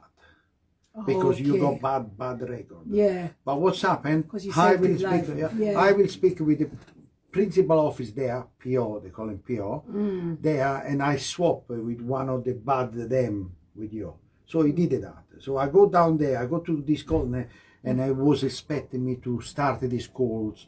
Can I mention the name? Yeah, sure, It used to be called RAPT, Rehabilitation Added Prisoner Trust. Okay. At that time, there was two in England. The one was in Danville, DCAT prison, and one was in CCAT in Connolly. And he said, I'll send you there to do that. So I went there, CCAT, I said, oh my God, a lot of drugs. You know, I go there and I will I get home leave. Yeah. I got town visit, you know, flooded of drugs. I didn't have no one outside. But my head tell me, I will get home leave visit and flooded this prison with drugs. You understand? So I went there and I started this course. I went there and I done the course. You know, it took me 2 black eyes to start this course, but eventually I started this course. And the course, you see, I didn't know it was possible to stop taking drugs. Yeah. I didn't know anyone who stopped. I didn't know anyone who wanted to do that. How can I live a boring life with no drugs?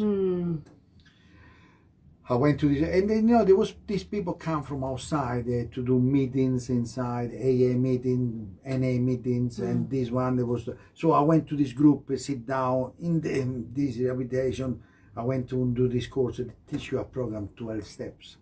Oh, the 12 steps. The 12-step program. So when, you know, and you stuck to it. No, I didn't believe it. I used drugs on the weekend. What's happened? Now it's 6 years, 7 years I'm in prison. You know what I mean? So they give me prison. There was these women working inside the detox in this place. So they give me a counselor. And for me, she was the more beautiful woman, stunning, tall, blonde, you know what I mean? And I said, oh my God, the counselor, you know what I mean? I was, you know, every time I was with her, and because she was nice, I think so, she fancied me and things like that and all that. So, you know, we went through the 12 steps program, step 1, step 2, you have to write your life story. I cheated. I lied for her to making my life look glamorous. Okay. So I went through, said, okay, I didn't lie so much, but exaggerate how much money, car, good life, the Dolchester Hotel life with the bubble bath and drinking champagne from the top, you know, all these lies, these things, you know, the Barbados holidays and the, you know, the Jamaica you really went for it. Yeah, of course, and the Colombian friendship. and you know, Afghanistan ride with the camel to get the probiotic, you know, all this life, Yeah, you know yeah. what I mean? And I want to have feel, oh my God, I want this man or something else. And but I went to meetings and I had to do the program. They forced me to go to meetings. I went there, you know, there was at that time, you know, the prisoner wasn't like nowadays, all jail, sorry, male and female kind of mixing, prison officer, woman. At that time, the only woman there was them, Yeah. there was the person in the chapel, and there was this group of people coming from outside. I used to see them. It was from AA, come outside, they come to the meeting. And they was giving free biscuit. Of course I go to meetings. Yeah. They give you cigarette. Of course I go to meetings. Okay. Plus they got women which I can't flirt. Of course I am going to meeting. I go there and charge everyone. Nick the biscuit, eat the biscuit, nick the coffee, get the cigarette, get two if you can, and I charge everyone. Oh. Eventually, you know, instead to laugh at them, I started to laugh with them. You know, eventually, I do not know how, I didn't use it this week. You know, because I become the weekend user. You know what I mean? And for different... Well, that's a good step, isn't it? That's a good. good You know step, what I mean? yeah. Instead to the weekend user, you know, I didn't use it that weekend. It became 2 weekends I didn't use. Look at that. I say, oh, and I tell you something, like I described you before, I was going with the prison clothes, prison shoes, nothing in myself, completely bare. Because I wasn't using, I started to buy, stranger, the cream salad. Oh. You started to buy the milk and coffee for the teas and the sugar for the tea. You got a packet of biscuit, which I never had on 7 years previous in prison. So my cell, it become flourish with the little things. You know, I used to put the tomato sauce, the tomato sauce, cream salad at the window and the milk at the window. So everybody pass inside, look in the cell. They see, they see I got something, and my life improved a little bit. Wow. You know, man, I become more. I go to the hot plate to get the food, and I don't get the normal food. I get rice. Hi, can I get rice today? Like the posh people do, or you know, and I do like them. Hi, today I don't want no food, just rice. I got tuna in myself with a cream salad, so today I eat that. I used to that, but it making me feel good. Yeah, that's You know what I mean? good. It's good. It's fantastic. And what's happened? Miracles started to happen when I didn't want to. You know, and by then it come, you know, 21 November 96. It was my last using. Wow. It was my last using. Yeah. Since after that. Nothing. I done my first Christmas, New Year's, no using drugs in prison. None at all. None at all. Look at that. And I went through and it came 97. 97, things started to change. I started to feel better, good one. And, you know, I done all the years, it come the summer, everything and something, you know, labor come to government. 97, Blair come to government. And Diana sadly passed away. And so what they decided to do, the government, they decided to release people who, from prison, because it was overcrowded, the prisons. By that time, I already went through parole, I got refused parole. But what's happened, when I down for parole, I applied to go a secondary stage, 12-step program, which wrapped advertised me to go. You know, they helped me to go in this 12-step program in a club, and it was called Thurston House, and it was a drug-free and alcohol-free house based on the 12 steps. It was a second stage of what I did in prison. You know, the first program I done in prison, that was a second stage. And after that, they accepted me. I had the fund for the government to go there. But the parole got refused. So I couldn't really go there. But 97 came and they decided to release people from prison.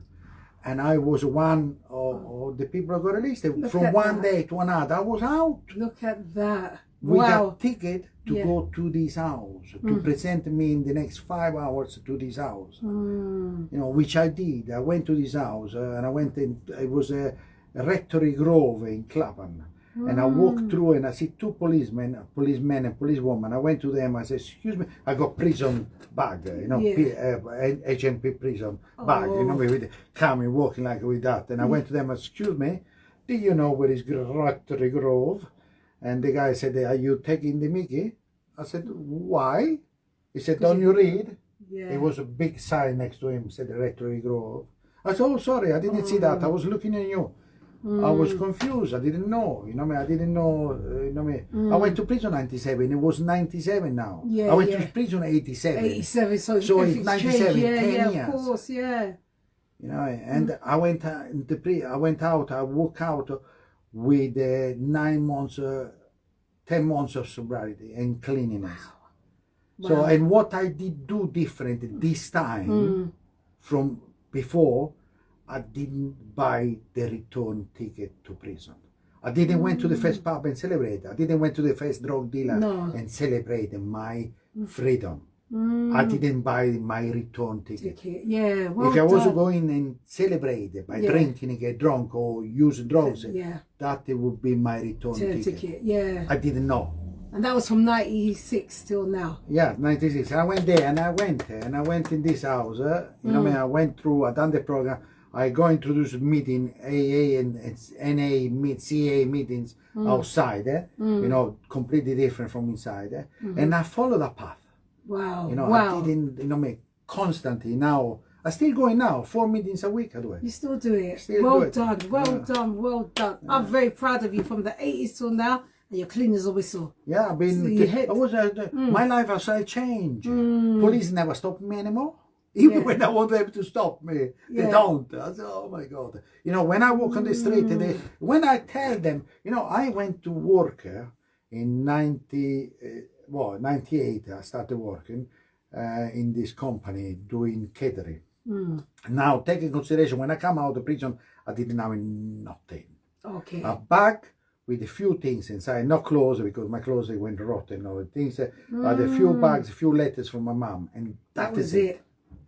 Wow. Yeah, and I went to this place and nothing, you know. So practically from there I started to work in this company, and slowly I was honest, you know, of course, you know, I didn't nick anything. I was honest, I went through, I done my best, I was right. Were you tempted though, when you was there? Were you tempted or? I tell you, one day, it was a lot of cash money. One day, because everybody around me, my manager and everything, I see them, I'm not, I see, I'm a thief. Of course I see if you people nick money. You know, and the temptation it was there, but my program, it kept me clean. It kept me not to do that. I would feel bad. My program, the 12-step program, it kept me. Is that still around? What, the 12 steps? Yeah, of course. It is, but you said the name's changed. I know, no, for this, sorry, RAPT is changing. Now it's called Forward Trust. Forward Trust, okay. Yeah, Forward Trust, yeah. That's what Ada, yeah. That was it, Forward Trust. Oh, it was wrapped before.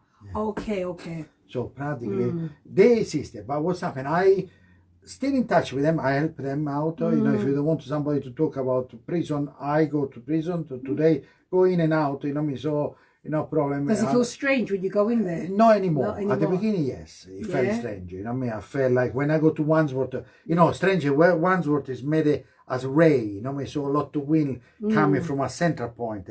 And the central point, you got something, inmates cannot go anti-clockwise or walking through. If you want to go from A to B, you have to go all around and go there, but you cannot cut through. You see, just the prison officer can't do that.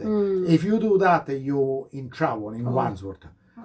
When I went there to do a speak about, I went through like a, and I said to myself, you know what, when I can't go out, I will not do that. I will cut through. You know? And I did, you know, just for my satisfaction. Just for your satisfaction, So practically my life changed. I went to work at these things. I was honest, as it can be honest, you know, and I challenged the people who wasn't not honest. And you know, because I'm direct, I was not afraid to challenge her. You know and, you know, I challenged the manager, you know me, and I went, said, "Oh, sorry, you Nick, how can you say," you know, I went, I said to to the owners, it's nicking. You know, I want to nick it too. And if I'm working on this trailer, Yeah. no, if I am in charge of the trailer, nobody nick if you don't.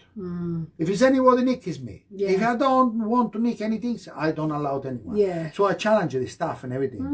And I got a lot of trouble for that. But what they did, they give me a very quick step Position. up. Yeah. You know, and very Your quickly, honesty, yeah. very quickly I come up.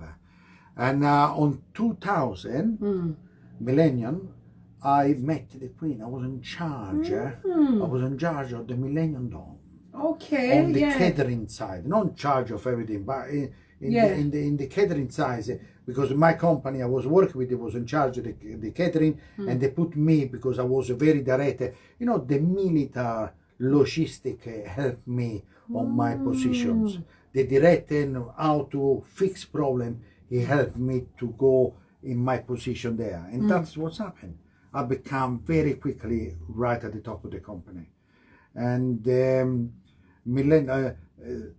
I got my mom here on the 2000. You know what I mean? She came here. She came She to. must have been happy at least. Oh yeah, she isn't came it? to the last time she came to London to visit me in prisons. Not to London, to England. I was in Franklin when she came. She came to London, get the train to go to Durham. You know. Durham. I haven't even been there this age. And My she could God. not speak English. Oh, and as she managed well. to do it. Look She at came that. at the chair. Well, what happened to your dad then? Did he not? My dad. What's happened when I was in Italy? When I went in the army, that is with the cows of me went in the army. One day he come back from work, he was drunk, he come home, he drank, and somebody from work called him, he looked out the window, I was there when the person called him. They called him, oh Gino, come. So he went down, he went back to work to help him out, and I block on marble, he fell on him, and he died. Yeah, that day, and Oh my God. yeah. My father was sad. That was one of the reasons why my family decided to send me to the army. My spiral went bad. Down. Yeah. So do you feel healed now, Ilario? Yeah, of course. Turn to the 12 steps. I dealt with it. You know, I dealt with everything. I dealt with all my problems. I dealt with You my spoke dad. about everything, all the trauma, everything. You see, if you keep it secret, it keep you sick. Yeah. It eats If your you way. talk Yeah. about the things, you release the things. Yes. That is what I did. I talk about, you know, in the program I do, the 12 step, it teach you to go through some kind of the 12 step. And every steps you have to go through, and you have to do some kind of task behind the steps. And one of them is a speak and say sorry to everybody. You know, you upset, whatever. And one of the things is said to deal with the problem by go and tell people what you think. Example, I couldn't go to my mom and tell her, oh, you had the love there, that's the that thing. and that. So what my sponsor told me to do is to trust somebody else. Oh, So what I did, I tell my sponsor, which he told me to write what I want to say to my mom on a letter. Well, take your mum's name out of it. No. Yeah? Name and everything. Not just put that in an envelope with an address on the envelope and a stamp. Oh. And give it to my sponsor. And she'll post it. Well, I trust him to do the best things for me. Gosh. My mom never received a letter. She never received it. You know what I mean? But I trust him to do the right things for me, and he did. Okay. Would you have liked her to read it? No. I was quite tough. Yeah? I was very tough, direct, like she is. I was direct, and I tell her, you know, like we said in Italy, you haven't got no hair on your tongue, so you very direct. My mom didn't have no hair on the tongue, so she was very direct. She tell you exactly how it is. Doesn't matter how she make you feel. You know what I mean? So that is what she did to me when I was younger. Yeah. You know, so that is what I did. I wrote to my mom, and that. Did you write about the affair? You wrote that as well. I wrote about her. I see her in that day. I wrote her. I see her over the table. And the age and everything. You wrote that. You done Everything. all of that. You know, she know better than me when it was, you know, and things like that. And I said, one day I'm banking off school. I walked through the Pietrasanta Street on the back. When I come to the convent of the monk convent, I see your car parked there, and I saw you come out and go away with the doctor. You know what I mean? Tonini, the name. I saw you, You go. remember the name as well? The doctor, Wow. yeah, Dr. Tonini. I saw you go away with him. And the mentor never, your sponsor never posted it. I trust him Yeah. to do the right things, and he did it. You know, so my life Yeah. changed. Yeah. In 2001, we done a job in Birmingham. And now what's happening, the company become quite powerful. And I got a lot of people, I surrounded myself from people from the fellowship. You know what I mean? So I got my friends working with me, everybody get a job, a position, everything. I got this guy, which was very well educated, know with the computer and everything, to come to work for us. First he worked down in the warehouse, fixing trailers and cars and vehicles. Take your time. I don't even have no tissues. It's okay. And Larry, I don't mean to rush you. We've only got 10 minutes. That Oh. means you'll have to come back okay, again. you want to? Yeah, that one's wrong. I just want to, because we've only got 10 minutes, people, I just want to tell you what Ilario's doing now. It's amazing. He holds a license with Arsenal Football Club for catering and on match days. And he's a caterer for the cooperative industry. And you own your own gelato business. Gelato, yeah, we make the gelato. Yeah. And he makes his own gelato. Oh my God. And we sell that on the South Bank. It's so beautiful. that I'm coming is it. back again, I'll tell you. that is what's happened. 2001, Yeah. that is what, on 2001, that's what's happened. I felt like I was losing power, not power. They started not to treat me well. Oh, at the workplace. At my place where I used to Okay. work. Yeah. You know, somebody more intelligent than me, more right and more presentable than me, he went to try to take my space. One of my friends. So what's happened? I decided I had enough. I was working for this company too much. I was feel like it was my one. So I went to Barbados for a month. Did you? I said, you know what? Nice there, isn't it? Yeah. Oh, I said, you know what? Without telling nothing, I work. Because I was trying to tell him I'm going. And one day, New Year's Eve, we done this job in Birmingham. You know, I work 36 hours without sleep. And it wasn't very good. When I went to pay the people working, I give them, I don't know, £60 for the wage, for the 3 hours they work, which is £20 an hour, plus I give you £60 bonus, so £120 for 3 hours. Yeah, that's good. Yeah, for them. But when I said to the boss, did I get any bonus for me? He said, why? I said, boy, I work 36 hours without going to bed. They earn more than me on 3 hours. And the guy said, no, but you get wage on week, so you don't entitled to give any bonus. I got the amp, I got upset. Yeah. So I said, you know what, I don't want to work here anymore. So we went all January. Yeah, I want to leave, I want to leave. But every time I speak with him, he got me, I'm too nice, he's got me to stay there. Yeah, yeah. He said, so practically what's happened, February, I said, you know what, I'm not working anymore. I left it at night, I go on the plane 2 days later to Barbados for a month. Wow. You know, Nice. I become one of the native there. You know, and I become, when I come back, I left it. What's happened? I got a phone call by Arsenal Football Club asking me if I want Look to get in at there. that. Look at the stroke of luck. Oh like my that. God. So, Gosh. and from there, everything started. Look how Change. things turn around. Change around. So from a bad space in your youth to now, it's brilliant. The woman I was living, the one whose the houses belong to, Oh. they know me. That's why you can't invite me at Liberty. So we went together and I married her. You married her? Yeah, I married so her. how long have you been married? Well, Wow. we've been married 20 years. Yeah, 20 years we've been married. Yeah. Wow. Yeah. Nice. But what's happened? Just before that, I want to say that I was in recovery. Just before that, when I was working for Ernesto, for this company, I had a very quick relationship. Yeah, what, you had an affair? Well, no, it wasn't an affair because I wasn't with Karen yet. Okay. So it wasn't an affair. But what's happened, the girls in the office, take in consideration I come out of the prison. I was a lonely man, 36 years old man. Oh, God, you're still with no baby. kids, still baby, yeah. And everything. So practically these girls, she was driving me mad. I was flirting with her every time. She was 10 years younger than me. Yeah. And she make me feel good because she comes, she flirted with me back. We had a very small relationship. And she get pregnant. Oh. We argue, and she decided to leave at work, and she went away. And a month later, I got a phone call by her. Said, "Oh, guess what?" I said, "Oh, you can't do without me, Italian." She Italians. Said, no. She said, "No." She said, "I'm pregnant." And I said to her, "From who? Who is the dad?" She said, she called me name, and she said, "I don't want to speak with you anyway. I keep the baby, and I don't care." So when she was 14 years old, I got a message from Facebook. Oh, she found you. Yeah, she found me. The Wow. Ashley, they're living in Croydon. What? Yeah, Oh she's my 20. Are you to get on? You see her? Or? Yeah, I see her. Yeah, I see her. We meet her. found She's you. 21 years old. Yeah. She's the police in Croydon. Oh. Don't tell no one. She's Imagine that. Yeah, imagine that, innit? From where her dad's come from. Imagine that. Oh, she's God. a policeman, my daughter. And when she come to Camden with me, because in Camden everybody knows I'm loud. You know, on the street.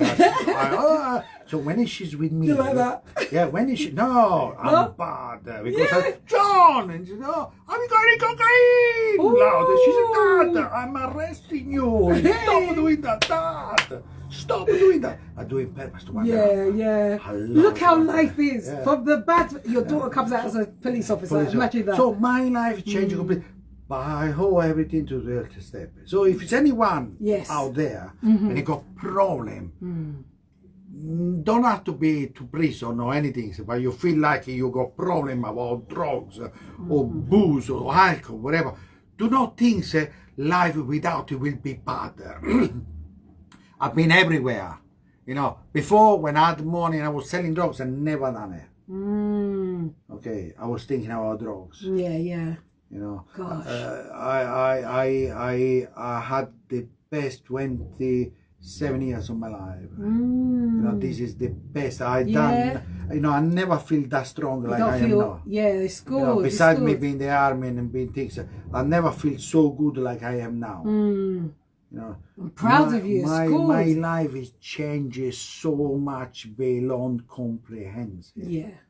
You know, And you survived it. You know, and You survived it from Beirut, from being an explosion, from that sentence, finding your lovely wife, and now your daughter's a police. Yeah, what drug more could you ask addiction. for? I'll tell you something, how I felt. How I feel now. How would you feel if you win the lottery? Grateful, but I wouldn't know what to do with it. I feel better than that. Better I than feel that. like I won the lottery. Because I got everything I can afford. Yes. I got everything I want. And you've done it the right way. Yeah, and I, you know, my God, my life is beyond comprehensive. It's You good. know, I keeping my word. I keeping my word. I do the things. I try to help people in recovery. I'm well involved in AA and CA, NA, That's everyone. good. Yeah. Because I go most of is AA meeting, but not just because it's just alcohol. It's all about addiction, so everything is included. You know, I stopped drinking. I stopped drinking, taking drugs. Give a cigarette and I don't do anything. I say no. Besides that, I don't do anything. I cannot talk about it with my wife, with you, with everyone. Yes. I don't do it. If you might doubt, if you have to keep a secret, if you, I don't know, flirt with a girl on the street or having a relationship with somebody else, be unfaithful, like you said, you know. I know I called it. Yeah, I could not talk about it, so I would not do it. Yeah. You understand? That's a good example. Yeah, you know, teach them young people out there. Yeah, you know, if you something I do it, I cannot talk about with one person. You know, I could sell drugs. Yeah. And talk with all my mates, but I wouldn't say that to my mom. Mama selling drugs, somebody do. But what I want to say, to a policeman, I'm selling drugs. So if you something you cannot tell somebody else, I will not do it. Good. And on that note, people, I want to thank Ilario for coming in. Thank you so much. I appreciate you. And for my expensive drink he bought me, which you will be cursing me till thy kingdom come. No, honestly, Ilario, thank you so much. Did I talk too much? No, it's good. I want you back for more. We still have to go into your catering thing. The police used to say that. You talk too much. You talk too much. Oh, yeah, people, guess what? He came in on a scooter. Yeah. Yeah, he rode a scooter.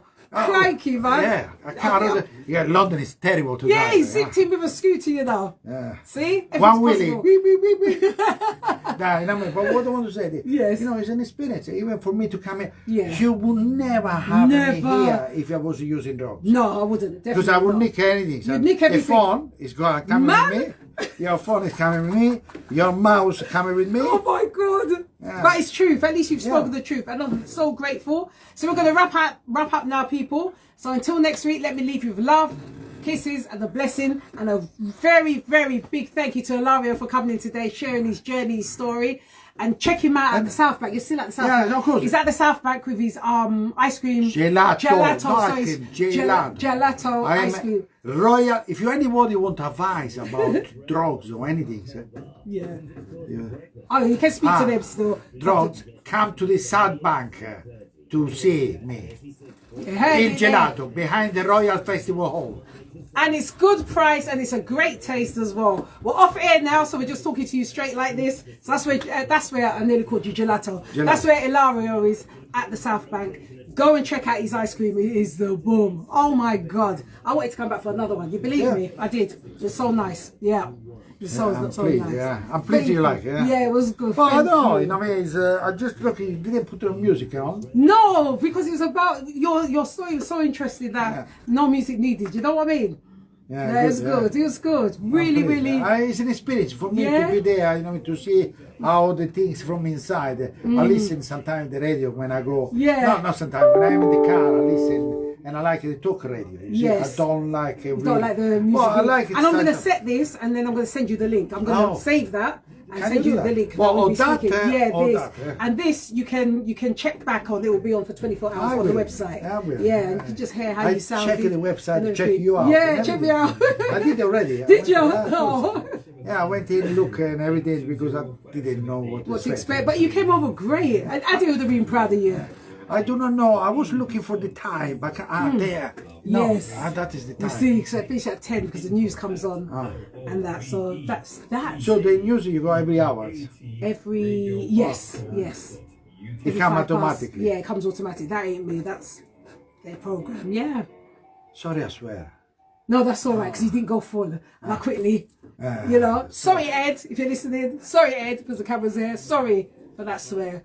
Yeah, it didn't come out. It didn't full. come out, so it was all right. I kind of blanked it out, so it's all right. Come out full, yeah. So, Lara, I'm going to take a picture of you here and put you on the website. Of course. This one we put away in the bin. Yeah, but we don't have a bin, so I'll Okay, throw it I'll take it with outside. me, Yeah. Okay. I'm going to take one of you by yourself, and then I'm going to take one with us together. So do your best pose. That is fine. Don't take in my belly. Don't take your belly. Oh God, I want me to cut that out. Not really. Okay, let me Okay. Okay, 1 second. Is the lights on? Yeah. All right, come. Yes, stay like that. Stay like that. Because I'm trying to get all of this in. That's lovely. Okay, let me do the next one. Come more into the middle of it. Yep. So I get all the edges in. You don't want me to pose. Yeah, you can. Oh, it's lovely. Right, Ilario, me and you. Right, I have to do it as a selfie. You got long hands. You know, you go, look, Yeah, show you how to do it, I know. Okay. On the top here, you got minutes. You see here. Okay, time. do it. You say it, because honestly. 1 time. You see how clever? No, what is it? Take it.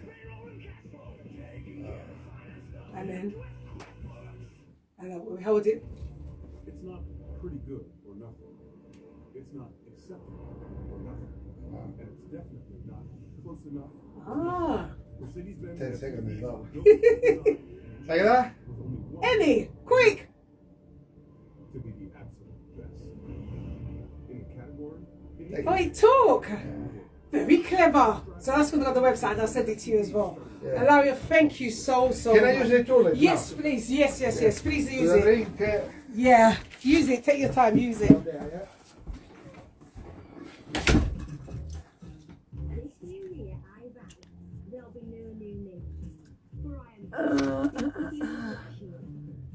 Thanks for joining.